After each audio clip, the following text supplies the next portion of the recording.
أهلا وسهلا بيكم في دمتم سالمين.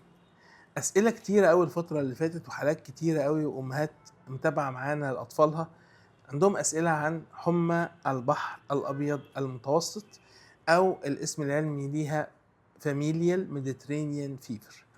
في السلسلة دي هنجاوب على أسئلة مهمة جدا لها علاقة بتشخيص المرض ونمط حياة المرض وأسئلة شائعة أنتوا بتسألوها على هذا المرض. تابعونا في الفيديوهات القادمة دي علشان إن شاء الله نجاوب على كل أسئلتكم.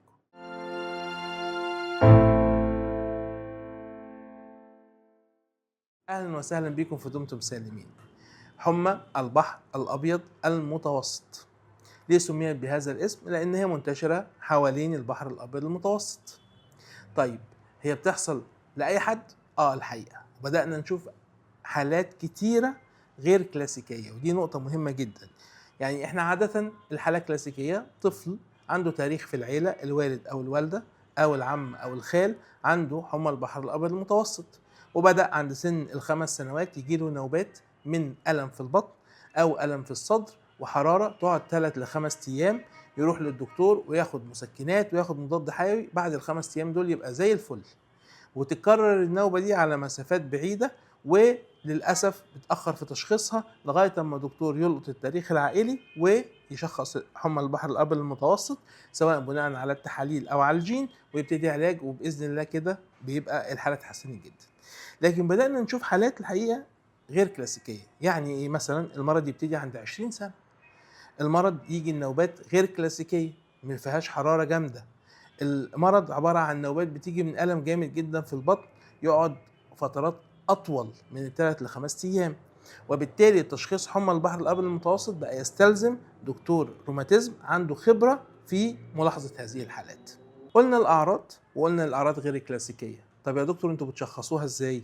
هل لازم كل مريض شاكين انه عنده حمى البحر الأبيض المتوسط يعمل اختبار الجين؟ احنا بنشخصها بناء على التاريخ المرضي، والحقيقة حمى البحر الأبيض المتوسط إذا كان عندنا قواعد لتشخيص الأمراض الروماتيزمية واضحة ممكن تتراوح من 2 ل3 على حسب المجموعة الأوروبية ولا المجموعة الأمريكية.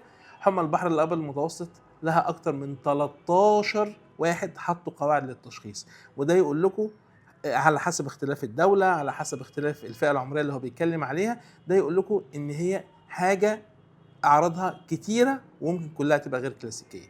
لكن القاسم المشترك الأعظم إن عندنا نوبات من حرارة بتروح وتيجي، أو وجع في البطن مصحوب بحرارة خفيفة، أو وجع في الصدر مصحوب بحرارة خفيفة، معاه ارتفاع في معاملات الالتهاب أثناء النوبة اللي هو CRP أو الأميلويد، أو في بعض الأحيان بعض التحاليل التانية زي الفيريتين، ومعاه كمان انه بين النوبات يبقى سليم تماما، وبعدين استجابه هايله لدواء اسمه كولشيسين بياخده المريض ل3 شهور كجزء من اساس التشخيص بجرعه مظبوطه على حسب وزنه وعلى حسب الفئه العمريه بتاعته وعلى حسب تحاليل الكبد والكلى بتاعته.